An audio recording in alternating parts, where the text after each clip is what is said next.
ایک دفعہ کا ذکر ہے، ایک جنگل میں شیر، ریچھ، چیتا اور بھیڑیا رہتے تھے۔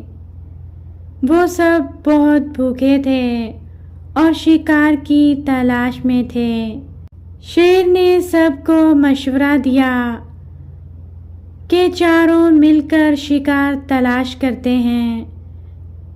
جو بھی شکار ملے گا اس کے 4 برابر حصے کیے جائیں گے۔ وہ چاروں شکار کے لیے نکل پڑے۔ آخر کار وہ شکار کرنے میں کامیاب ہو گئے۔ وعدے کے مطابق 4 حصے کیے گئے۔ قریب تھا کہ ہر ایک کو اپنا اپنا حصہ ملتا۔ اتنے میں شیر نے کہا، سنو بھائی، یہ ایک حصہ تو قول و قرار کی وجہ سے میرا ہے اور دوسرے حصے کا میں اس وجہ سے دعوے دار ہوں کہ میں جنگل کا بادشاہ ہوں، اور تیسرا حصہ میں اس وجہ سے لوں گا کہ اس میں دل اور جگر ہیں، جس کو تم جانتے ہو کہ میری غذا ہے۔ رہا چوتھا حصہ، سو میں نہیں جانتا ہوں کہ تم تینوں میں اس کو کیسے تقسیم کروں۔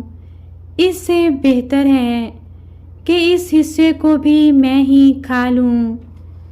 یہ کہہ کر شیر چاروں حصے چٹ کر گیا اور سب کے سب منہ دیکھتے رہ گئے۔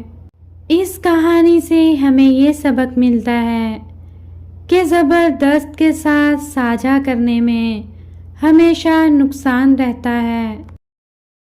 ایک دفعہ کا ذکر ہے کہ ایک کسان کے لڑکے کو ایک سانپ نے کاٹ لیا۔ لڑکا مر گیا۔ کسان نے سانپ کو مارا لیکن سانپ بچ گیا۔ سانپ کی دم کٹ گئی اور وہ لنڈورا رہ گیا۔ ایک مدت کے بعد کسان نے اسی سانپ کو پھر دیکھا۔ سانپ کسان کو دیکھ کر بھاگنے لگا۔ کسان نے کہا، اب کیوں بھاگتے ہو؟ جو ہونا تھا سو ہو چکا۔ آؤ اب ہم تم مل جائیں۔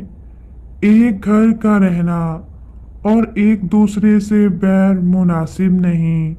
سانپ نے کہا، جب تک تمہیں اپنے بیٹے کا اور مجھے اپنی دم کا غم ہے، ہم دونوں میں دوستی نہیں ہو سکتی۔